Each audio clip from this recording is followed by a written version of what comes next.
Hello, I'm David W. Parker, and this is ProgrammingTIL. We're going to go ahead and dig right into some more basics for learning from scratch. Go ahead and take a look at what we got. So today we're going to cover a header section and the footer. We're going to call our divs, and then h1 all the way down to h6 tags. And these are kind of what they look like in default in the browser.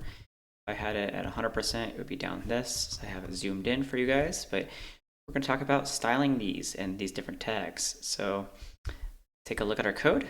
This is the same HTML document from the last time.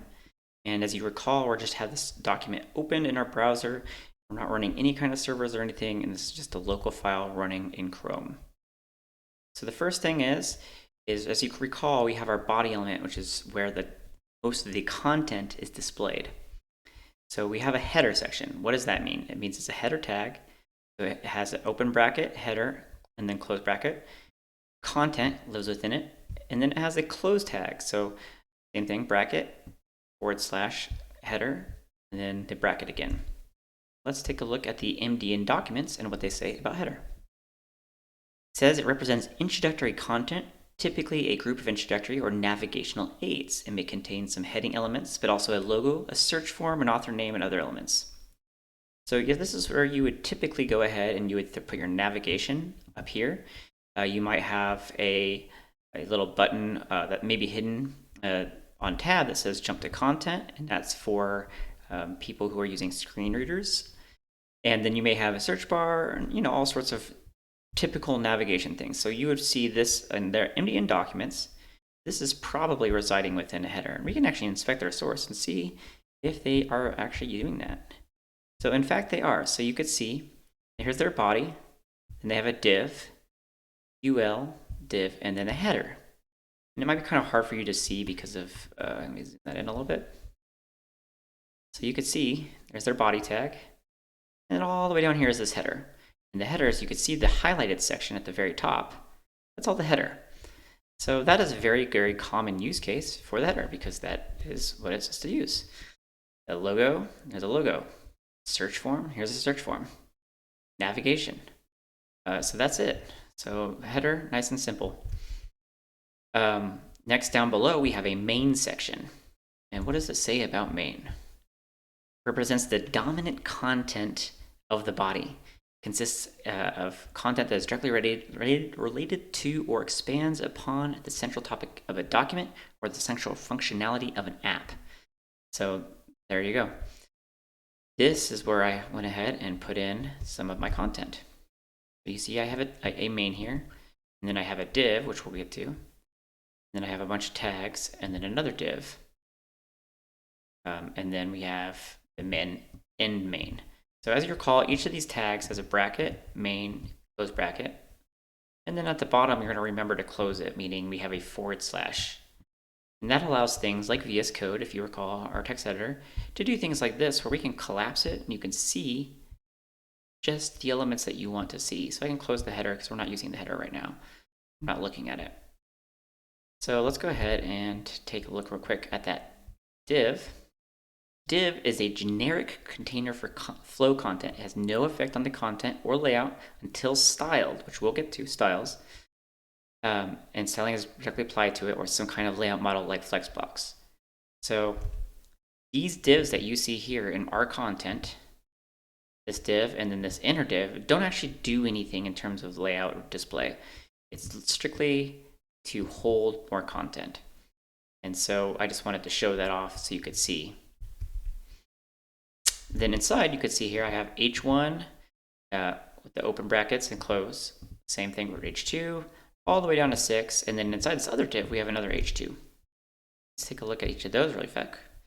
So HTML section heading elements, h1 through h6, represent 6 levels of section headings. h1 is the highest section, and h6 is the lowest. And you can see in their example here, they have an h1 with an h2.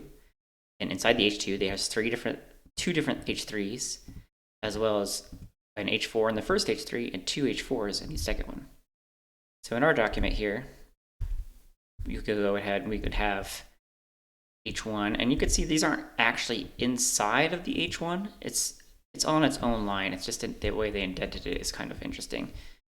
So you could have these on parallel. They are on parallel levels, technically. They're not on inner divs or anything like that. So we have another one down here as an H2 as a following example. The main thing to note is that you'll typically only have one H1. It says use only one H1 per page or view. And avoid skipping levels. Start with H1, then follow to an H2, and so on.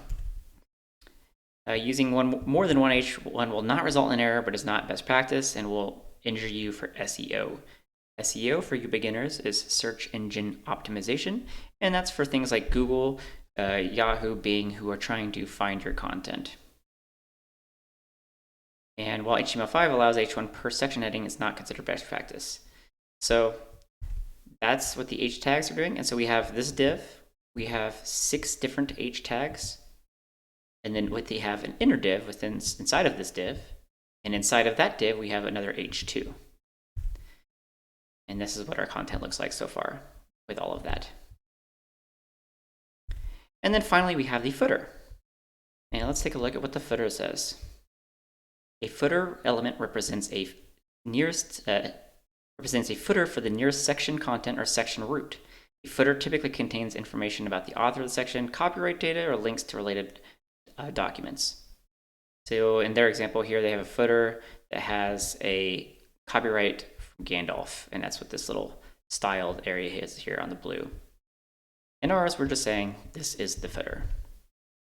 This is the footer.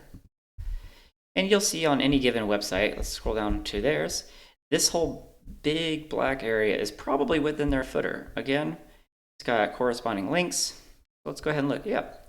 So you could see, again, the highlighted area, the green, it's footer. This whole area is the footer down here.